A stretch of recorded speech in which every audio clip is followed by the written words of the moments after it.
Abisirayeli bavuye mu gihugu c'ubuja, mu kiyaga gitukura birahinduka, kuko ingabo za Farawo zibari inyuma, hirya yabo hari imisozi imbere ikiyaga.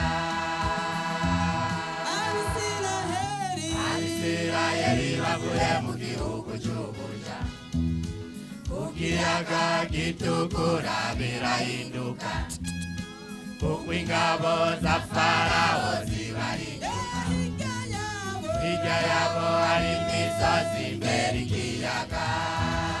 Musa arasenga, Imana irumva, baratabarwa baranezerwa.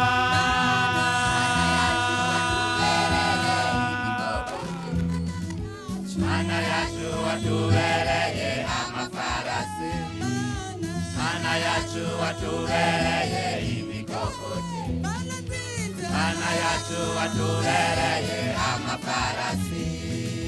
Na Miriyamu aranezerwa, afata ingoma araririmba. Mana yacu watubereye imikokoti, Mana yacu watubereye amafarasi, Mana yacu watubereye imikokoti, Mana yacu watubereye amafarasi.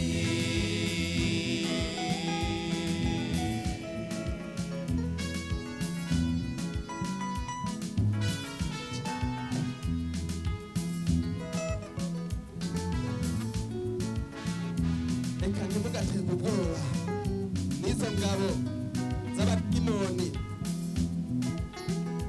ntimuterwe ubwoba n'ico kiyaga, kuko dufise Yesu. Yesu nahabwa icubahiro.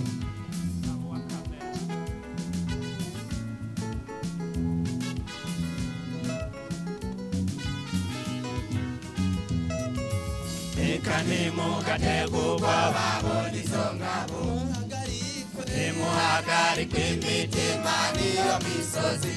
Reka nimugacirwe ivutu n'ico kiyaga, muhagarare mu kwizera muba abagabo.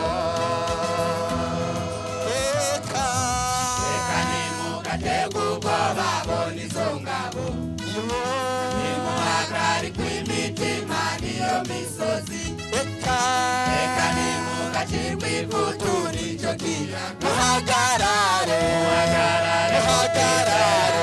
abagabo. Musa arasenga, Imana irumva, baratabarwa baranezerwa.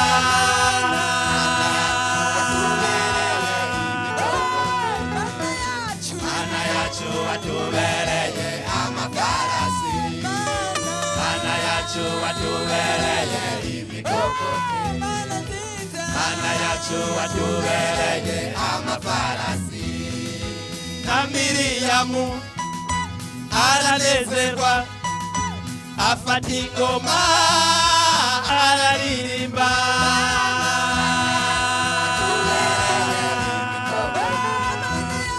Mana yacu watubereye amafarasi, Mana yacu watubereye imikokoti, Mana yacu watubereye amafarasi.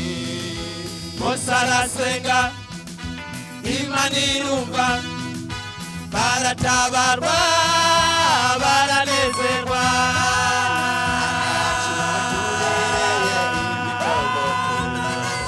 Mana yacu watubereye amafarasi, Mana yacu watubereye imikokoti, Mana yacu watubereye amafarasi.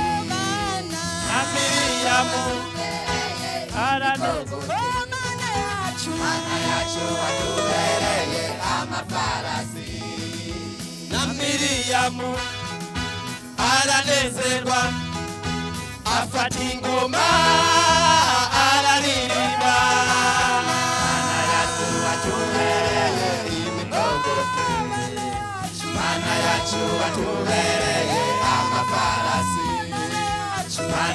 yacu watubereye imikogosi iduheka Mana yacu watubereye amafarasi Mana yacu watubereye imikogosi iduheka Mana yacu watubereye amafarasi